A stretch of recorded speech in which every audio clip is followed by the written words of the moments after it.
আসসালামু আলাইকুম সুপ্রিয় মৎস্য চাষী ভাই ও বন্ধুগণ, আশা করি সকলেই ভালো আছেন।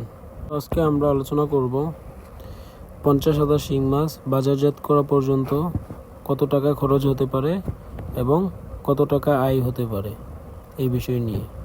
তো ভিডিওটি সম্পূর্ণ দেখবেন মনোযোগ সহকারে, আশা করি সকলেই বুঝতে পারবেন। তো আপনি যদি 50,000 শিং মাছ চাষ করতে চান, সর্বপ্রথম আপনাকে একটা পুকুর লাগবে। 30 থেকে 40 শতকের ভিতরে একটা পুকুর হলেই চলবে। আর এটা বাজারজাত করার টাইম হচ্ছে 6 থেকে 6.5 মাসের ভিতরে আপনি বাজারজাত করতে পারবেন। এগুলো 6 থেকে 6.5 মাসের ভিতরে আপনি 15টাই কেজিতে আনতে পারবেন। তো আপনি যদি 50,000 মাছকে 15টাই কেজিতে আনেন, তাহলে আপনার 1000 পিস মাছ থেকে 75 কেজি মাছ উৎপাদন হবে। তাহলে আপনার 50,000 পিস মাছের থেকে 3750 কেজি মাছ উৎপাদন হবে। তো এইভাবে আপনারা প্রতি কেজিতে মাছ চাষ করলে প্রতি কেজিতে শিং মাছে আপনার খাদ্য খরচ হবে এভারেস্টে 100 টাকা। আমরা প্র্যাকটিক্যালি এরকমভাবে মাছ চাষ করে দেখেছি, বা বিভিন্ন লোকজন যারা আমাদের কাছ থেকে মাছ নেয় তারাও আমাদেরকে এরকমভাবে বলেছেন। তো আপনারা চাইলে এরকমভাবে চাষ করতে পারেন।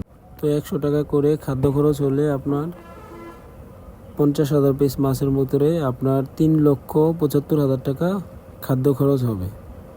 আর বর্তমান যে বাজার আছে শিং মাছের, আপনি পাইকারি রেটে যদি শিং মাছ বিক্রি করতে চান, তাহলে আপনি প্রতি কেজি 320 থেকে 350 টাকা কেজি পাইকারি রেটে বিক্রি করতে পারবেন।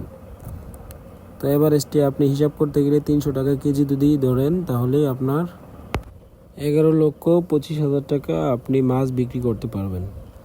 তার ভিতরে আপনার পোনা কেনার খরচ আছে। পোনা আপনি যদি 50,000 পিস মাছ চাষ করতে চান, তাহলে আপনাকে 60,000 পিস পোনা ছাড়তে হবে। তো সম্পূর্ণ নিয়মকানুন মেনে আপনি যদি সঠিকভাবে চাষ করতে পারেন, তাহলে অবশ্যই লাভ করা সম্ভব। অনেকে এভাবে চাষ করে থাকে, তারা লাভবান হয়েছেন। আপনারাও চাইলে এভাবে চাষ করতে পারেন।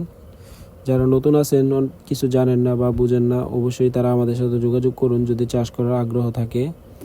আমরা সকলকে পরামর্শ দিয়ে থাকি এবং যতদিন পর্যন্ত বাজারজাত না করে ততদিন পর্যন্ত আমরা খোঁজ খবর নিয়ে থাকি।